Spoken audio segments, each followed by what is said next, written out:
Est-ce qu'il y a des gens qui ont déjà écouté un...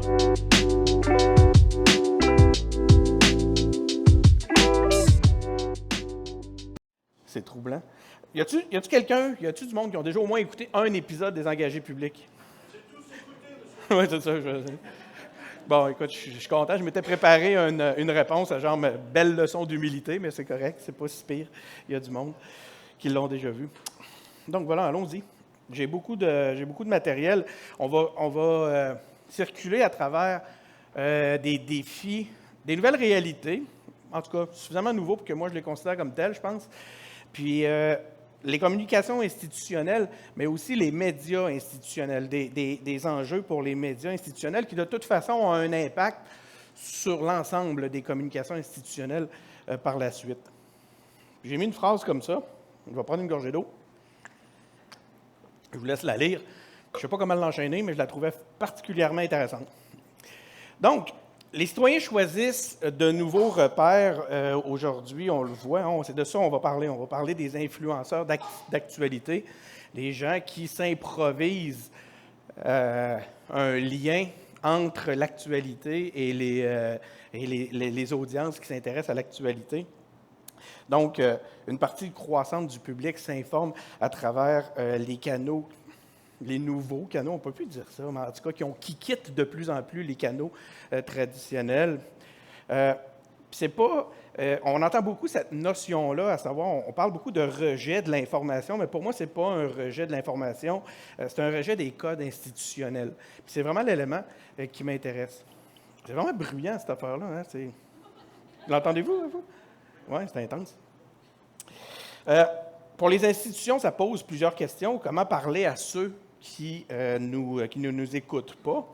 Comment on peut rejoindre des publics-là qui ont un peu abandonné les canaux convenus et qui se retrouvent à être sous le radar et qu'on a perdu un peu à travers dans nos écosystèmes et à travers nos différents moyens de communication dits traditionnels. Puis ça touche directement notre mission dans un contexte de communication institutionnelle parce qu'on a cette volonté-là, ce besoin-là, cette mission-là, en fait, de rejoindre les gens pour véhiculer l'information. Hydro-Québec est un cas, je m'excuse, Kathleen, on vient de jaser, d'utiliser ton cas, mais dans un contexte, c'est un bel exemple. Hydro-Québec a ce défi-là et le relève d'une façon assez impressionnante à travers les différents canaux. Donc, j'ai beaucoup de contenu, comme je vous disais, je vais laisser faire les statistiques. Je vais vous demander de me croire sur parole. De toute façon, cette présentation-là va vous être envoyée, ou en tout cas, vous allez pouvoir la télécharger à quelque part. Sinon, vous m'écrirez, je vais vous l'envoyer. Mais croyez-moi, là, c'est un phénomène qui est de plus en plus populaire, donc qui génère beaucoup de sous, qui est ancré de plus en plus dans les comportements d'information des différentes audiences. Puis ce n'est pas seulement une question de jeunes. On a souvent cette tendance-là à faire de l'âgisme quand on parle de phénomènes comme ceux-là. Je vous invite à être prudent avec cette réalité-là. Ce n'est pas une question d'âge nécessairement, c'est de plus en plus présent. C'est présent à travers de nombreuses plateformes. Puis, tu sais, quand on voit par exemple que 53% dans les plateformes, là, 53 des gens qui vont chercher leur actualité à travers des plateformes comme celle-là le font par X, par exemple, mais ça peut soulever certaines préoccupations, vous en conviendrez. En 2024, Biden, Harris, Trump ont tous collaboré avec des influenceurs, dans certains cas avec plus ou moins de succès. Au Québec, on n'y échappe pas. Petite salutation. C'est le fun on n'est pas si nombreux, je me sens comme un peu en famille, là, surtout que je dois connaître la moitié du monde ici. Donc Astrid, salutations à Astrid de l'Académie de transformation numérique. C'est des données de l'Académie de transformation numérique. C'est un phénomène qui est aussi présent ici. Donc les institutions n'ont plus le monopole du récit. Le récit centralisé tel qu'on le connaissait via les grands médias n'a plus la même portée qu'il pouvait y avoir. Le numérique a explosé les canaux. Ça a permis de démocratiser la production. Puis ça, je vous dirais que c'est le phénomène qui est le plus intéressant dans un contexte comme celui-là. Cette notion-là de démocratisation maintenant, oui, la création est à la portée de tous, mais même la distribution et la diffusion est à la portée de tous, ce qui m'amène à parler de démocratisation dans un contexte de création de contenu.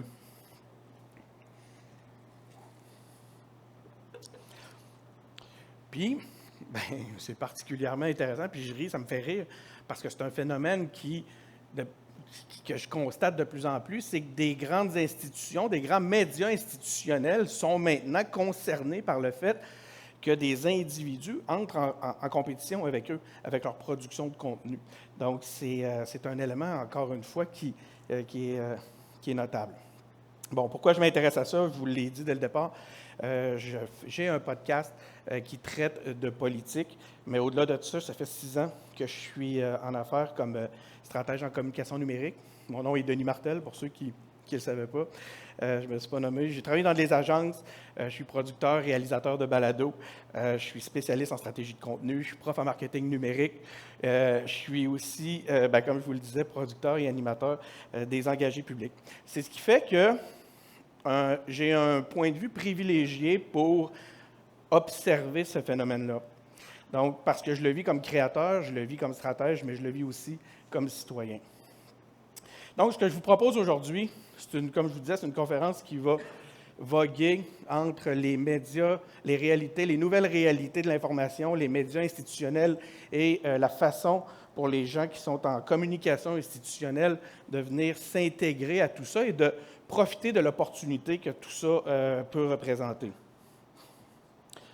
Donc, un regard sur ce qui redéfinit l'espace public, comment le public s'informe, débat, comment le public débat, vote, agit dans un contexte comme celui-là. Et comme je vous disais, voir comment on va s'adapter à nos communications. On va pouvoir adapter nos communications institutionnelles. Donc, l'espace médiatique ne disparaît pas. On a souvent, c'est drôle, aujourd'hui, quelqu'un me disait ça, encore une fois, je pense que c'est Stéphane, c'est pas une question de confrontation, de savoir si c'est un ou l'autre, il y en a un qui serait mieux que l'autre. C'est une réalité médiatique qui mute. Ce n'est pas les médias institutionnels ou les médias traditionnels qui sont en train de disparaître. Puis je le sais qu'on se retrouve souvent dans des débats comme celui-là où des gens sont en réaction forte, très émotive, parce que justement, ils ont peur à cette disparition. Moi, ce que je vous propose, c'est qu'on comprenne, qu'on puisse voir comment s'adapter sans déni, pas sans Denis, sans déni. Quelle blague, hein? Merci, ça c'est généreux, rire à cette blague-là. Pas en cherchant à tout contrôler, mais en restant stratégique. Bon, commençons par définir un peu de quoi on parle quand on parle d'influenceurs d'actualité. C'est quoi un influenceur d'actualité? C'est un créateur indépendant, puis là, je m'excuse, je vais rester proche de mes slides parce que ça m'aide à ne rien oublier. Donc, c'est un créateur indépendant qui n'est pas rattaché à un média, qui bâtit sa propre tribune sans institution derrière lui. C'est un point important. C'est un vulgarisateur d'actualité qui démystifie, qui analyse, qui remet en question les événements avec un angle personnel distinctif. Retenez cette notion-là de personnalisation est plutôt important. Qui établit une connexion directe avec une clientèle. Et puis, c'est l'élément qui va venir, en réalité, c'est qu'il vient créer un phénomène de confiance envers sa personne auprès de son audience. Et puis ça, c'est un phénomène qui est particulièrement intéressant. Puis vous allez voir, c'est pour ça que je l'ai mis avec un petit picto rouge. Là. En fait, je vous invite, j'espère qu'il n'y a pas trop de comment on dit ça, donc on ne voit pas les couleurs? De daltonien, merci. J'espère qu'il n'y a pas trop de daltoniens, mais j'ai mis des pictos en rouge. Je vous invite à porter attention particulière à ces pictos-là, parce qu'ils je pense qu'ils sont au cœur d'un certain nombre de facteurs de succès qui peuvent être mis à contribution dans un contexte de communication institutionnelle. Et ce sont aussi des créateurs qui ont une présence multiplateforme. Vous le savez, ils sont sur TikTok, ils sont sur Instagram, ils sont sur YouTube ou autres, il y en a plusieurs. Qu'est-ce qui les caractérise? C'est qu'ils ont un ton incarné. Cette notion-là aussi, c'est un élément qui m'intéresse particulièrement. Ils s'expriment à la première personne, personnalisent encore une fois le discours, ils ont une voix authentique qui est reconnaissable. Ils ont une relation directe avec une audience participative. On le voit ici avec l'image que j'ai mise de Farnell, où il est en train de répondre. Je vais essayer d'aller de l'autre bord des fois. Il est en train de répondre. J'aime mieux avoir les présentations derrière moi d'habitude, qui est en train de répondre à des commentaires d'un auditeur. Il y a une maîtrise des codes narratifs qui fait que ces types de médiums-là fonctionnent. Un bon rythme, une proximité, qui sait générer de l'émotion. Donc, il sait à travers tout ça capter de l'attention. Et il y a une grille de lecture assumée. Il n'est pas neutre. Cette notion-là, elle est super importante parce qu'on se le fait reprocher comme créateur de contenu d'actualité. On se fait dire, c'est un des éléments que, justement, quand on se retrouve dans un phénomène de confrontation, à savoir, est-ce que ce phénomène-là est viable? Est-ce que ce phénomène-là rentre en contradiction avec les journalistes? Bien, souvent, on va nous dire que c'est un des problèmes. Mais l'important, dans un contexte comme celui-là, c'est de l'assumer. Cette non-neutralité-là, on doit l'assumer. Puis on doit en prendre acte et on doit être conscient de cette réalité-là, autant comme créateur de contenu que comme gens qui veulent collaborer et travailler avec les créateurs de contenu. Il ne faut pas faire semblant que ça n'existe pas, ce phénomène-là. Qu'est-ce qui les distingue des journalistes, justement? Une liberté déontologique. Donc, il n'est pas tenu à respecter une charte déontologique et il n'a pas la prétention de le faire. Il y a une autonomie éditoriale totale. Il sélectionne ses sujets lui-même, sans filtre rédactionnel. Il y a une partialité assumée. C'est un peu ce que je viens de vous dire à travers mon dernier propos. Et il y a une motivation intrinsèque. Il crée par passion, pas parce qu'il y a une mission professionnelle, pas parce que c'est son travail du jour de générer de la nouvelle. De toute façon, très peu de créateurs de contenu, d'influenceurs d'actualité, en réalité, génèrent de la nouvelle. Ça, je vous invite à la retenir, cet aspect-là. On va en reparler parce que c'est un autre élément de considération important. Bon, ce n'est pas une tendance, c'est un déplacement du pouvoir médiatique. On va essayer de voir quelques exemples. Farnell Morissette, Farnell, c'est un ami, il est partout. Là, pour ceux qui me connaissent un peu plus, je vais vous dire, écoute donc, tu nous parles toujours de Farnell. Farnell, je l'aime. Mais au-delà de ça, c'est un des meilleurs exemples pour cette réalité-là. Puis Farnell, quand je lui ai montré la présentation, il m'a dit, peux-tu préciser que c'est pas mon métier? Farnell est avocat, il est ingénieur. Il travaille en ce moment, d'ailleurs, avec un cabinet new-yorkais. Il fait ça de Québec, mais il fait aussi toute sa création de contenu comme influenceur d'actualité. Sa spécialité, c'est la vulgarisation. Il parle de politique, il parle de défis sociaux, d'enjeux sociaux, il parle d'économie. Il a un ton critique, il est pédagogue, toujours accessible. Ceux qui, par curiosité, tiens, qui connaît, je sais que toi, tu connais, Annie connaît Farnell depuis... Ben, c'est ce que tu me disais tantôt, que tu as découvert Farnell. On va finir par l'appeler Marcel. Donc, c'est quand même un personnage connu, est-ce que je peux voir? Donc, il incarne cette nouvelle génération d'acteurs publics qui questionnent beaucoup. Là, ici, je voulais aussi vous parler d'un hybride. Vanessa Destinée, c'est celle qui m'est venue en tête, que j'aime aussi beaucoup, avec qui j'ai la chance de travailler des fois, qui, elle, est une journaliste qui collabore avec des médias institutionnels, mais qui a aussi une belle production de contenu indépendante. Entre autres sur Substack, ceux qui ne la connaissent pas, à l'écrit, je vous invite à suivre Vanessa Destinée. C'est fascinant, des belles analyses. Ce qui caractérise Vanessa, c'est beaucoup son engagement et surtout le fait qu'elle est absolument sans compromis. Puis je le dis avec un beau sourire, avec un grand sourire, parce que ça provoque toutes sortes d'éléments qui font que, justement, c'est un personnage très coloré et qui va, des fois, faire peur à certaines institutions. Donc, il y a une volonté de provoquer dans le cas de Vanessa, puis c'est assumé. Elle navigue entre les deux mondes, comme je vous disais, donc des médias établis et celui de créatrices indépendantes. Il y en a plein d'autres. Vous connaissez peut-être Benjamin Tremblay de 7 jours sur Terre. Je cherchais des exemples de journalistes indépendants qui ont leur propre tribune, puis j'en trouvais pas vraiment. Fait que là, je suis allé chercher un exemple français avec Hugo Décrypte, qui maintenant est avec France Télévisions, mais avant était complètement... Il y a eu une période où il était indépendant. Ce qui est intéressant de ces deux exemples-là, c'est leur équipe. C'est qu'on a tendance à penser des fois que c'est des petits modèles d'affaires qui vivotent, moribonds, ou que c'est des gens qui font ça, oui, par passion, comme je vous le parlais tantôt de Farnell, mais ce n'est pas que ça. Benjamin, il a son bureau ici, proche de la Société d'assurance automobile du Québec.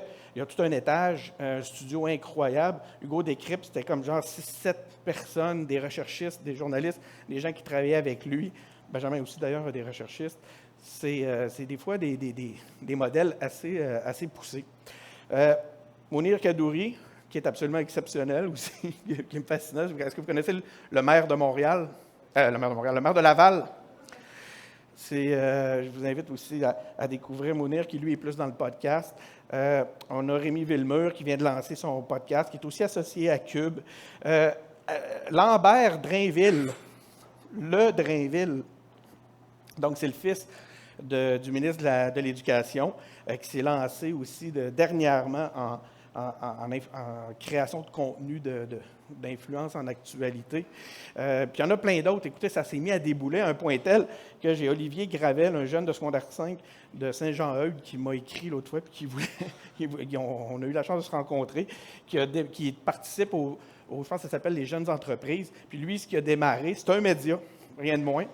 Puis il voulait me parler, il voulait voir il voulait comprendre le modèle des engagés publics, puis voir comment lui, il pouvait aussi intégrer ce modèle-là. Il y a d'autres types de modèles qui sont plus des relayeurs d'actualité, avec 10-4 Info. C'est Anto Tran, qui est bien connu dans le monde de l'influence, qui a lancé ça.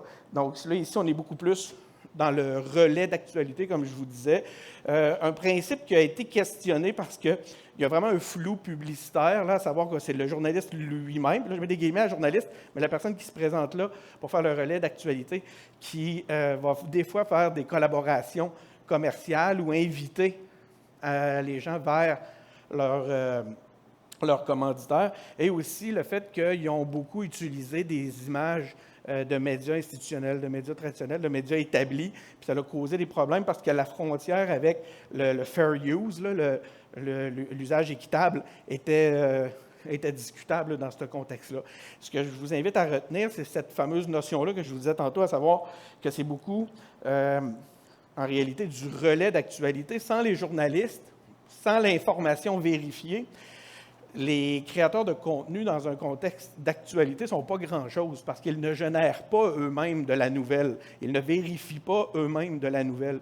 Puis ça, c'est un élément qui est à garder en tête encore une fois parce que, au final, on est dans un écosystème qui fonctionne et qui se nourrit, qui s'entre-nourrit, tiens. Les engagés publics, c'est mon podcast, 7 ans d'apprentissage.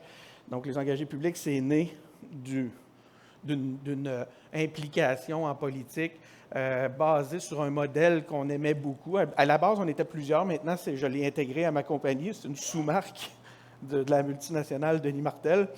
Puis, mais c'est basé initialement sur Pod Save America. C'est vraiment le modèle qui nous a inspirés. Donc, on est parti de ça. Puis, j'ai une plateforme sur Laboratoire. Si je pouvais mettre tout le temps que je voulais sur les engagés publics, je ne peux même pas faire pour les engagés publics ce que je recommande pour mes clients, ça vous donne une idée.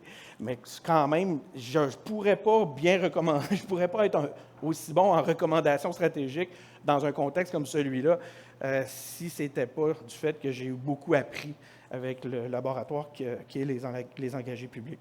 C'est multiplateforme, donc c'est en vidéo, sur Facebook, sur YouTube.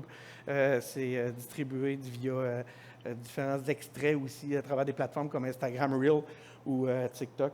Ça fait partie du modèle. Et aussi, ce qui est intéressant, les engagés publics, probablement l'un des premiers podcasts qui s'est retrouvé à la télévision. Donc là, Stéphane, est-ce qu'on peut toujours appeler ça un podcast? C'est vidéo. On va inviter Stéphane après ça à venir nous parler des podcasts vidéo.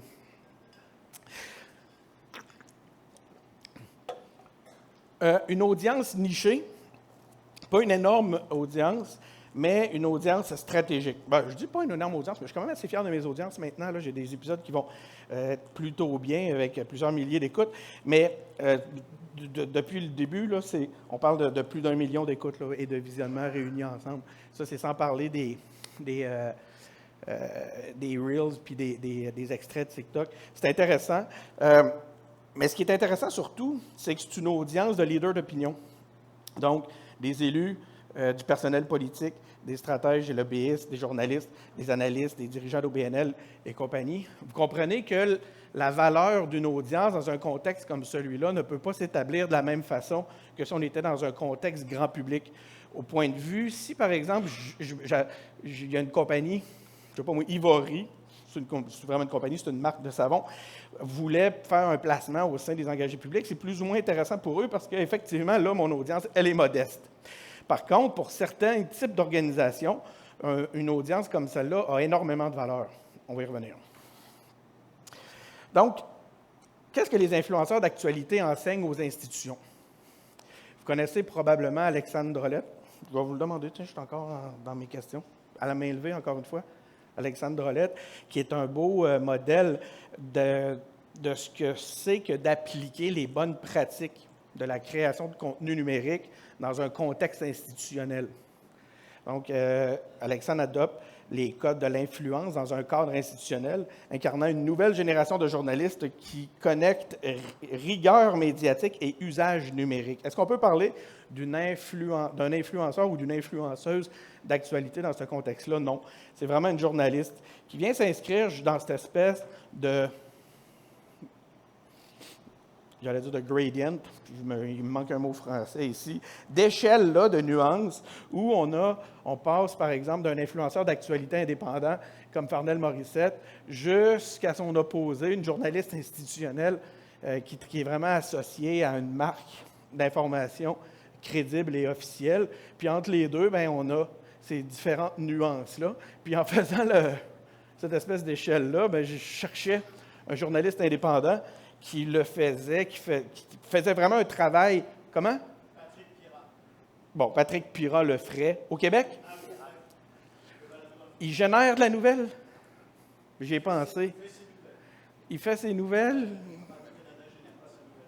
Oui, mais non, mais il y a des journalistes à Radio-Canada. Hey, tu veux vraiment tu veux mettre le feu à l'univers, hein, tu vois? Imagine si on startait ce débat-là, comment que. S'il y avait eu quelqu'un de Radio. Y a-t-il quelqu'un de Radio-Canada? On ne partira pas des émeutes. Il a son balado tous les matins d'information quotidienne, il fait sa sélection d'infos. J'y ai pensé, je ne l'ai pas mis. Je me cherchais vraiment un journaliste indépendant qui avait une autodistribution. Qui? Isaac Brenz?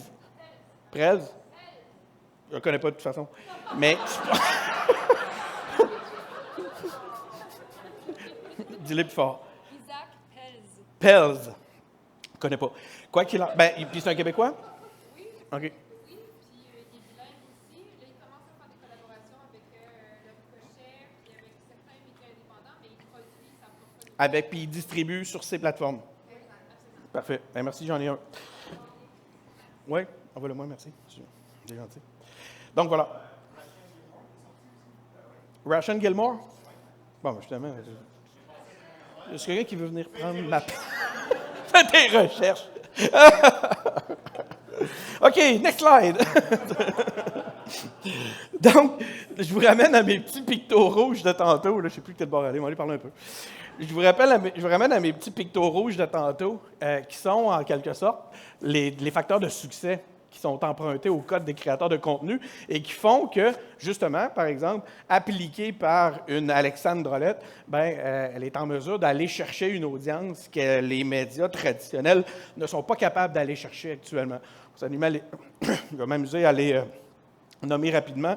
Connexion directe, un ton incarné, une maîtrise des codes narratifs, présence multiplateforme, une relation directe, participative. Alexandre le fait. Et une motivation intrinsèque. Elle a beau être journaliste, ça a beau être son travail, à tous les jours, il faut qu'elle se lève et qu'elle aille produire de l'actualité. Il reste qu'on le sent, elle le fait avec passion. 3 grandes ruptures dans ce domaine-là, qui nous amène à cette réalité-là, ou que même cette réalité-là peut provoquer, autant pour ce qui est des médias que pour nos communications institutionnelles. Première rupture, la perte du monopole narratif. Vous l'avez compris là, depuis le début, c'est un élément qui est revenu régulièrement. Avant, les institutions avaient un message officiel, des canaux officiels, un rythme bien à eux, quelque chose d'assez lent. Aujourd'hui, le récit peut commencer ailleurs, on est en perte. Puis ça, ce n'est pas nécessairement relié à la réalité des influenceurs d'actualité. Les médias sociaux ont beaucoup généré cette réalité-là. Les influenceurs peuvent s'emparer de n'importe quel sujet, le commenter, le transformer et le faire circuler, l'amplifier. À ce moment-là, ça va être un élément important. Donc, c'est ce que je dis, c'est que leur contenu circule à une vitesse folle. Donc, les institutions ne pilotent plus seules, c'est ce que j'ai écrit, et doit composer avec un récit qui est en mouvement, souvent en cours de route. Tu sais, souvent, les plans de com arrivent avec des journées préparées, des lancements préparés, puis ça peut être saboté, ça peut prendre une direction qu'on n'avait pas convenue, qu'on n'avait pas espérée dans un contexte comme celui-là. Quand un influenceur d'actualité peut reprendre une nouvelle et la spinner d'une façon qui n'était pas nécessairement souhaitée. Deuxième rupture, puis c'est un peu ce qu'on discutait tantôt, c'est le brouillage des rôles. Mais en fait, le flou dans ce milieu-là, il est phénoménal, il y a du flou partout. On est en train de construire un avion en vol. Toutes les zones ils se touchent, il y a du débordement dans un et dans l'autre. On l'a vu, entre autres, avec les différents créateurs de contenu. C'est assez phénoménal. Donc, un même contenu, chez les créateurs de contenu qui font de l'actualité, un même contenu va avoir la vocation d'informer, on va avoir du commentaire, on va avoir de la mobilisation. Il y a un mix entre les faits, les émotions, il y a des convictions qui viennent se mélanger dans tout ça. Des fois, l'émotion prend le dessus sur la rigueur. Vous allez voir, ça va nous amener à un propos sur l'importance du journalisme. Le contenu le plus vu est pas toujours le plus juste. Puis ça, c'est... L'autre fois, c'est quoi? Des fois, ça m'en rend compte, je dis des choses, par exemple, tu sais, un contenu, on va dire ça, c'est du bon contenu. Pourquoi tu dis que c'est du bon contenu? C'est-tu parce que c'est réellement du bon contenu ou parce qu'il y a beaucoup de likes, beaucoup d'engagement, beaucoup de partage? C'est intéressant de la faire, cette nuance-là, à savoir que ce n'est pas nécessairement parce que c'est le plus vu que c'est le plus juste, le plus intéressant. Évidemment, tout ça, ça vient avec des risques. L'objectivité prend le bord, on l'a dit, l'émotion devient crédible. Des fois, l'émotion intégrée, apportée avec un propos, vient avoir un impact sur la crédibilité du propos même. Donc, l'engagement dans un contexte comme celui-là est valorisé, puis les crises d'opinion peuvent être déclenchées, des fois par de simples perceptions et non des faits ou des vérités. Donc, au point de vue des communications institutionnelles, vous le voyez, le défi dans un contexte comme celui-là. C'est moi qui ai réussi à bouger le truc sans m'en rendre compte. Je vais continuer.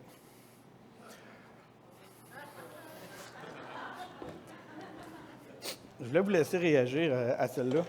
Moi, je la trouve très drôle. Mais je ne veux pas m'attirer les foudres de gens puissants. Je fais rien que ça au quotidien. Non, en fait, c'est une blague. J'ai énormément de respect pour, pas nécessairement la pizza, mais le groupe. Mais c'est drôle parce que la Fédération des professionnels des journalistes du Québec a senti le besoin de venir préciser cet aspect-là. Puis écoutez, moi, je me suis permis une liberté. Là, j'ai changé les virgules, là, comme vous pouvez voir. C'est pas ça qu'ils disent. Là, ce qu'ils disent, c'est le groupe Abatiello n'est pas un média d'information. Puis c'est monsieur, en tout cas, c'est le boss de ça, Champagne ici, Éric-Pierre Champagne, qui est le président actuellement de la Fédé, qui a senti le besoin de le préciser, parce que les Abatiello avaient sorti cette offre d'emploi-là, qu'ils ont appelé journaliste web. Puis moi, je pense que tout ce qui a fait un peu sortir de ses gonds la Fédération, c'est ce terme-là. Parce que quand tu regardes, en réalité, ce qu'ils proposent, ce qu'ils recherchent, ils cherchent quelqu'un qui va avoir comme mandat de chercher de l'information d'actualité, de rapporter les nouvelles de l'actualité et de lire les nouvelles sur les médias sociaux. Donc, c'est ni plus ni moins. Qu'est-ce que tu dis? C'est ni plus ni moins que ce que 10-4. Comment ça m'a dit tantôt, là? C'est ça, 10-4 Info? En tout cas, ce que le produit de Autotrend fait à travers sa création de contenu. Donc, est-ce qu'ils sont en train de nous préparer quelque chose qui va aller dans ce sens-là et, à quelque part, générer des contenus complémentaires, des contenus supplémentaires auxquels ils vont pouvoir associer leur propre marque pour faire de la publicité, fort probablement. Donc, si à un moment donné, l'inventaire publicitaire disponible n'est plus suffisant pour porter ta marque, bien, à un moment donné, tu vas créer toi-même ton propre média. Ça s'est vu dans le passé. Donc, mais c'est ça. Ce que je voulais préciser, c'est cette réalité-là, c'est que l'information vérifiée reste quand même le point de départ.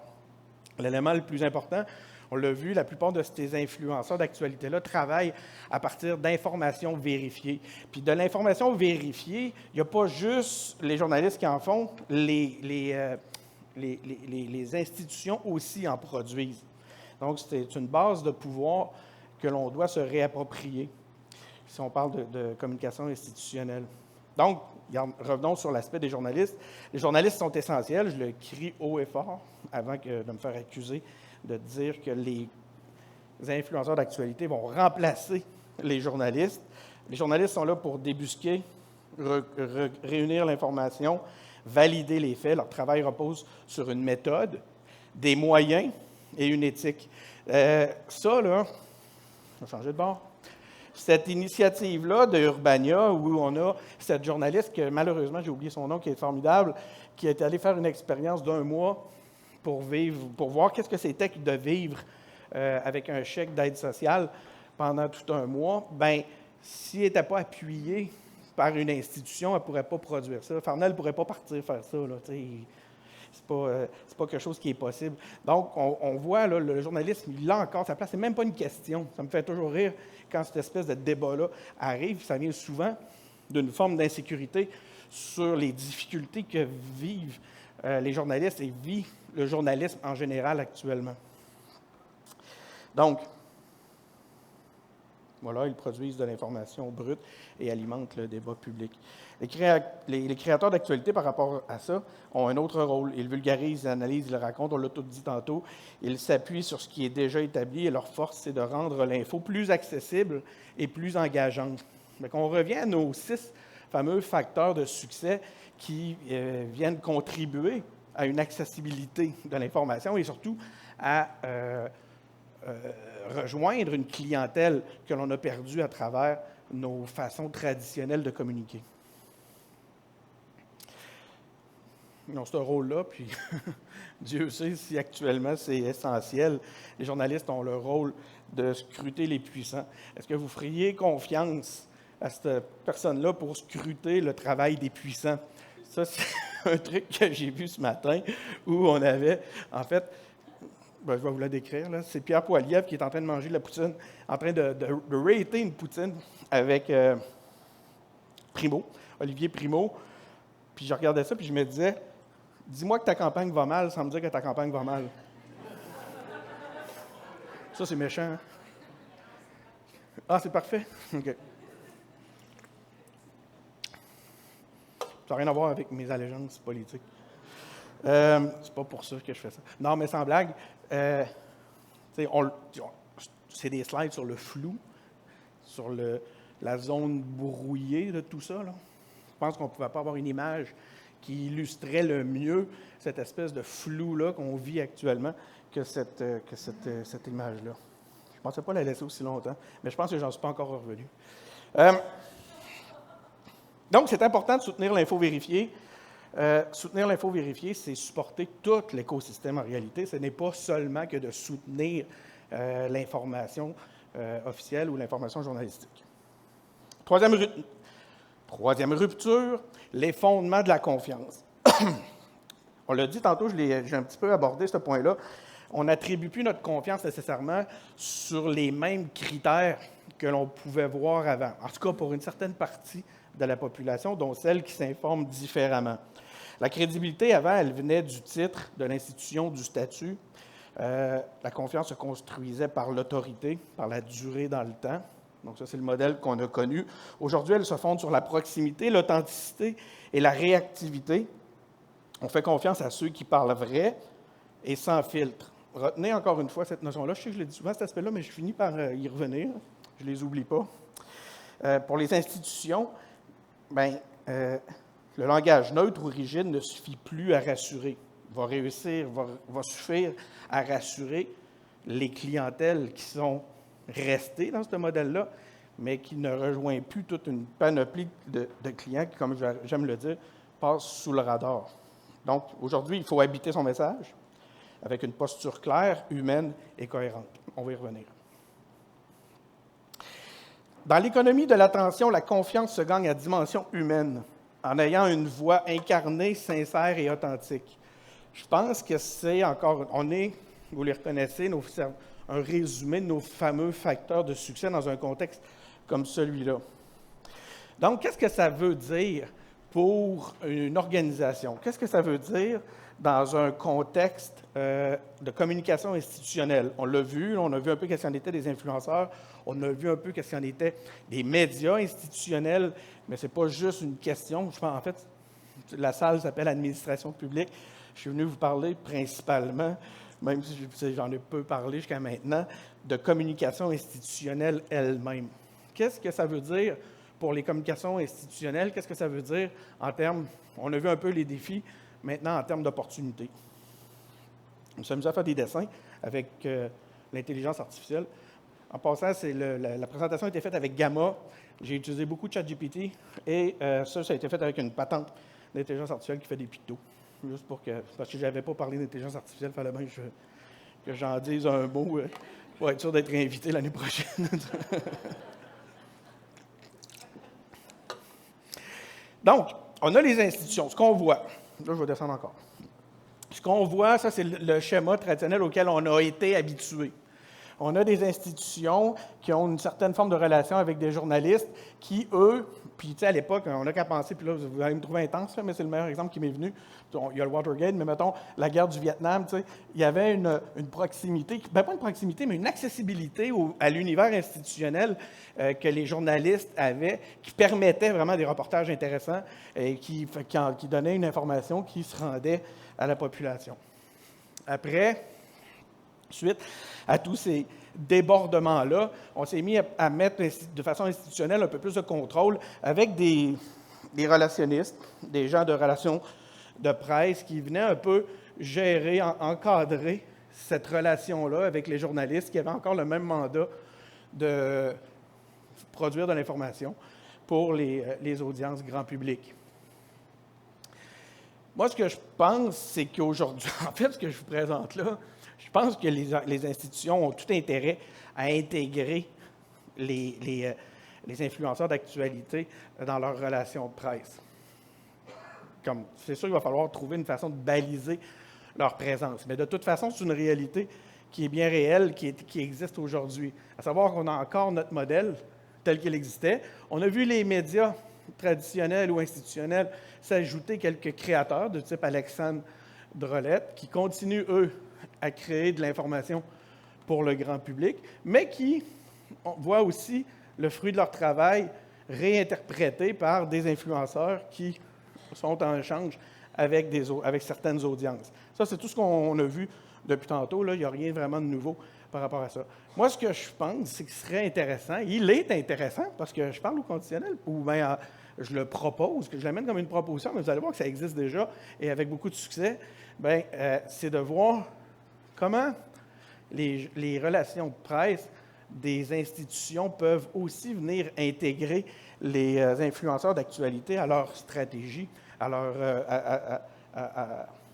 leur relation avec les communications.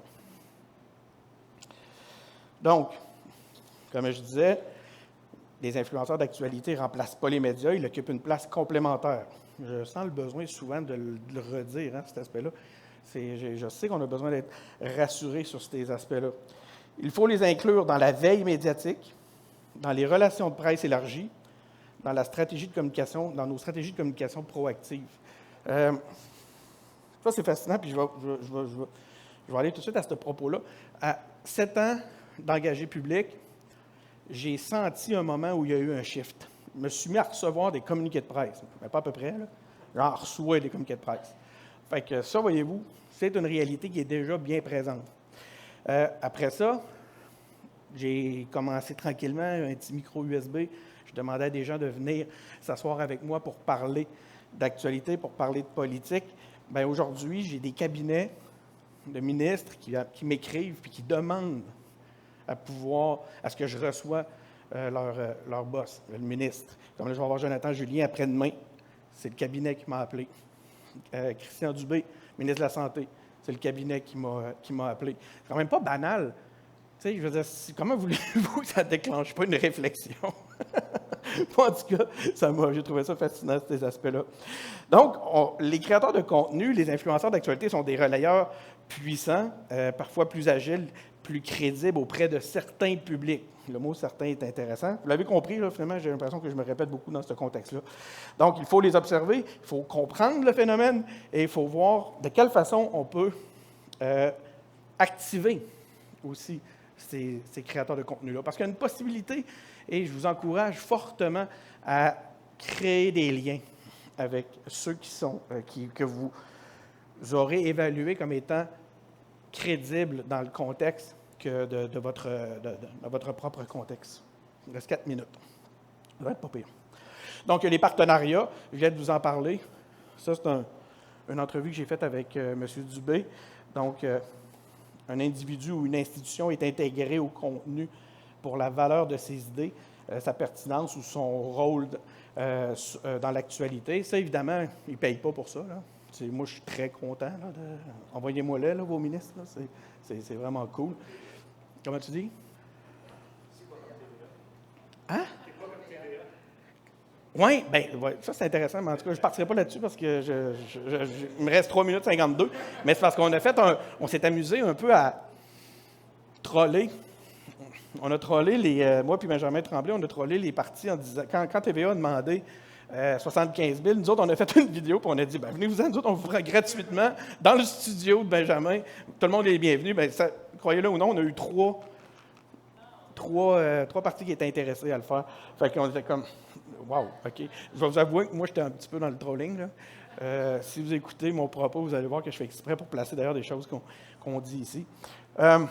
Parce que les influenceurs d'actualité offrent une exposition crédible, un accès à un public ciblé et engagé, une occasion de faire entendre un message de fond, surtout dans un contexte de balado. Là, puis ça, c'est quelque chose qui a presque plus d'espace. Pratiquement tous les politiciens qui s'assoient devant moi, lors d'une entrevue, commencent en me disant ça, en me disant « c'est le fun », puis d'ailleurs, je le lis sur tape souvent, je le laisse, et ils commencent en me disant « c'est le fun », il n'y en a plus d'espace où on peut aller. Tu sais, la politique, c'est plein de doutes, c'est plein de nuances, puis c'est pas vrai que c'est dans une clip de 15 secondes que ça va se régler, puis que tu as la capacité de passer un message intelligent dans un contexte comme celui-là. Fait que si tu veux y aller justement approfondir, si tu veux amener la réalité de toute cette nuance-là, mais ça te prend plus que 15 secondes. Donc, c'est pour ça que c'est des plateformes qui sont appréciées. On a pris un peu la place des grandes entrevues dans un contexte comme celui-là. Puis la prétention n'est pas là. Hein? Je n'ai pas les talents de Stéphane Bureau, je n'ai pas les talents de grands intervieweurs.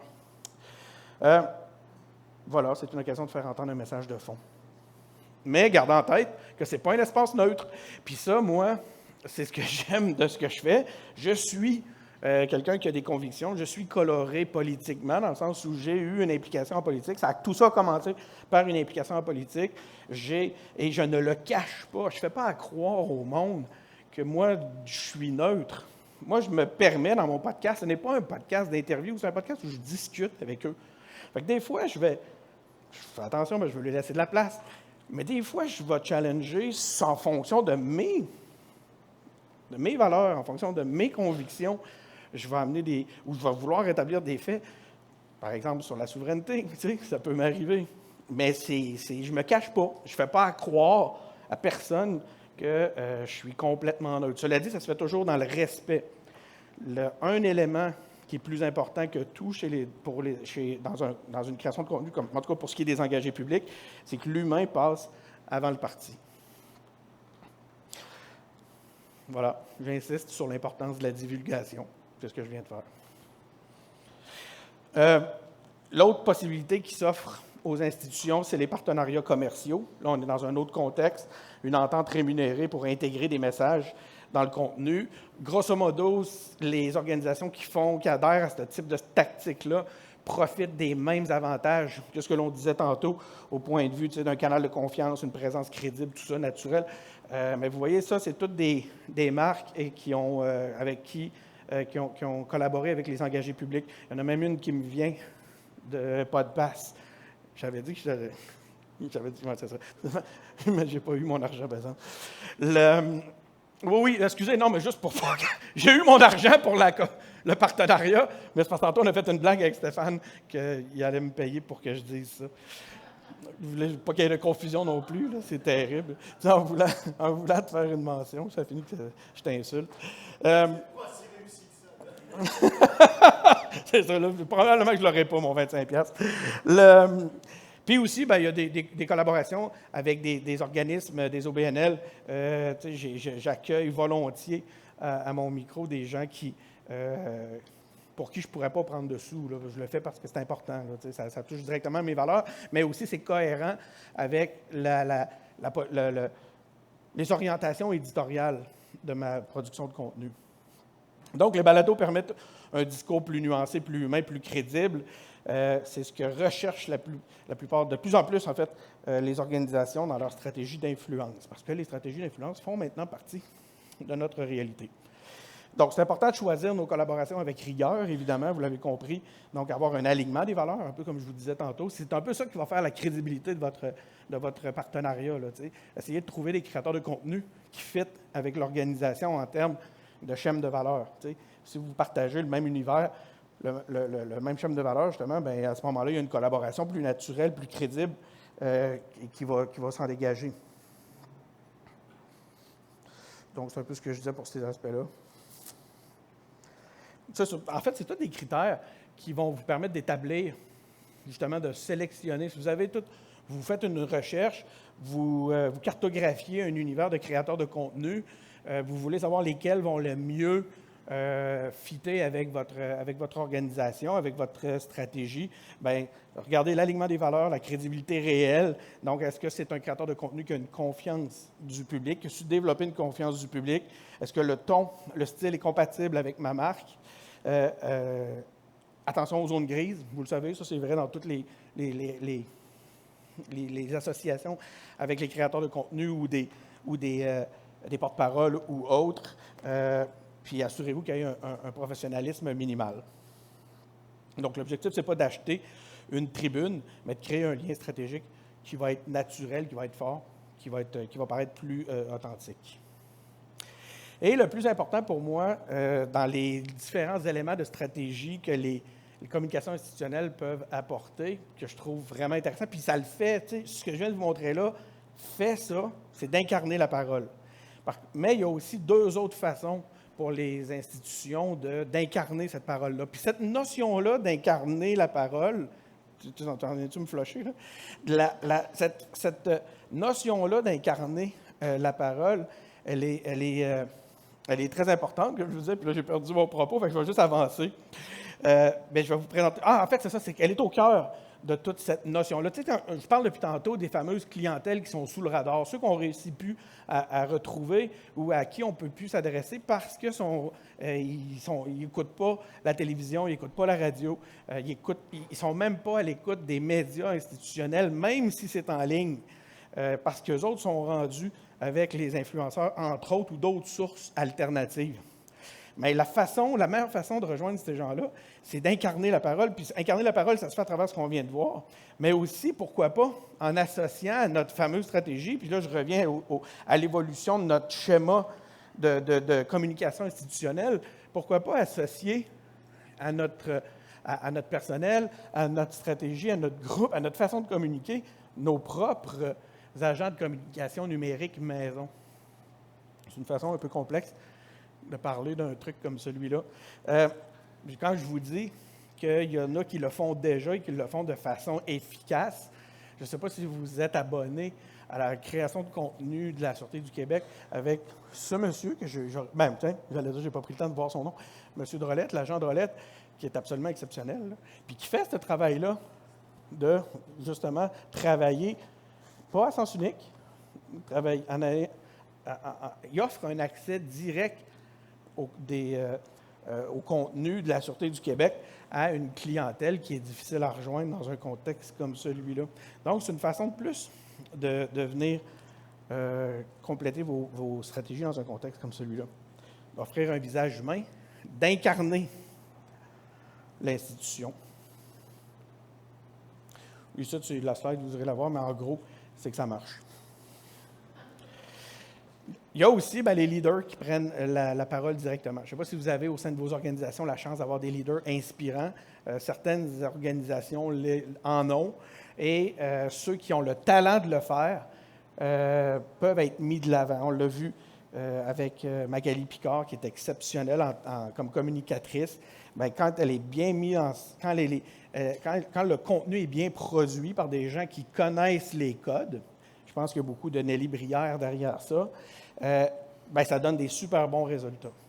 Donc, encore une fois, on est dans l'incarnation.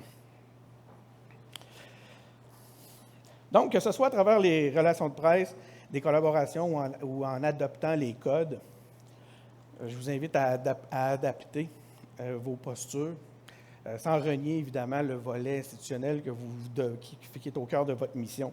Puis ce que j'aimerais rappeler aux gens dans un contexte comme celui-là, dans un contexte institutionnel, c'est que d'être accessible, ce n'est pas être amateur. Descendre de son piédestal, c'est pas ça vous menace pas, c'est pas une menace. L'autre chose, faire preuve de rigueur, on est capable de le faire sans être rigide. Donc, ces modèles-là que je vous montre ne sont pas en contradiction avec la rigueur que vous devez adopter comme institution. Donc, ce que j'encourage les gens, c'est de plus en plus, c'est de parler simplement, sans être simpliste, accepter la nuance, la réactivité, amener une dose d'émotion, maîtriser, accepter la nuance. Non, ça, je l'ai déjà dit. L'institution ne se dilue pas parce qu'elle est incarnée. Puis ça, j'ai vraiment l'impression, puis je l'ai senti. J'ai travaillé chez New Run pendant des années. On était à Québec. J'ai travaillé avec pratiquement tous les ministères et organismes.